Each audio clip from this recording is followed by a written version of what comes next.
திண்டுக்கல்லில் முகமூடி கொள்ளையர்களின் அட்டூழியம் எல்லை மீறியுள்ளது.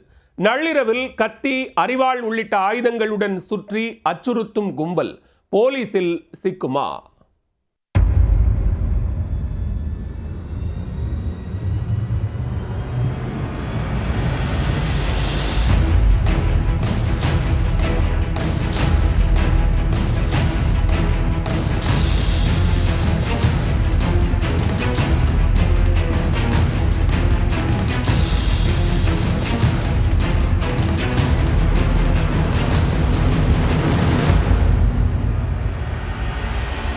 முகமூடி அணிந்து நள்ளிரவில் கொள்ளையடிக்க நோட்டமிட்டு சென்ற மர்ம நபர்களின் திடுக்கிடும் சிசிடிவி காட்சிகள்தான் இவை. இரவில் அப்பாவி மக்களுக்கு அலறல் பயம் காட்டி அச்சுறுத்திய கும்பலின் பின்னணி குறித்த மர்மம் வெட்ட வெளிச்சமாகுமா?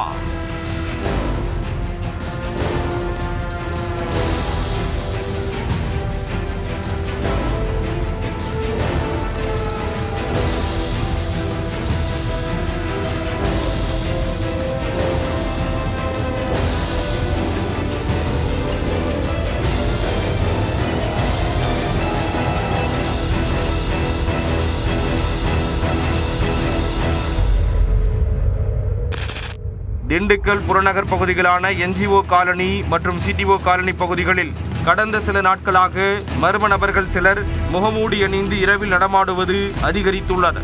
கத்தி, இரும்பு ராடு உள்ளிட்ட ஆயுதங்களுடன் ஏரியா முழுக்க நடமாடி பூட்டி கிடக்கும் வீடுகளை ஒவ்வொன்றாக நோட்டமிட்டு நகர்ந்திருக்கிறார்கள். இதே பகுதியில் உள்ள வங்கி ஊழியரின் வீட்டில் சுவரேறி குதித்து பின்பக்கமாக நுழைந்தவர்கள் ஏதாவது பெரிதாக சிக்குமா என வேவு பார்த்திருக்கிறார்கள். ஆனால் வீட்டில் ஆட்கள் இருந்ததால் கொள்ளையர்கள் அங்கிருந்து சத்தமில்லாமல் நகர்ந்தனர். இச்சம்பவம் சிசிடிவி கேமராக்களில் தெளிவாக பதிவாக மறுநாள் விடிந்ததும் இரவில் கேட்ட சத்தத்தால் சிசிடிவி காட்சியை பிளே செய்து பார்க்க இப்பகுதி மக்கள் கதிகலங்கி போனார்கள். இது தொடர்பாக திண்டுக்கல் காவல் நிலையத்தில் புகார் அளித்து முகமூடி கொள்ளையர்கள் யார், எங்கிருந்து வந்தவர்கள் என பல்வேறு கோணங்களில் விசாரணையை தொடங்கியுள்ளனர். அதில் மர்ம நபர்கள் வடமாநிலத்தைச் சேர்ந்தவர்களாக இருக்கக்கூடும் என சந்தேகம் எழுந்துள்ளது.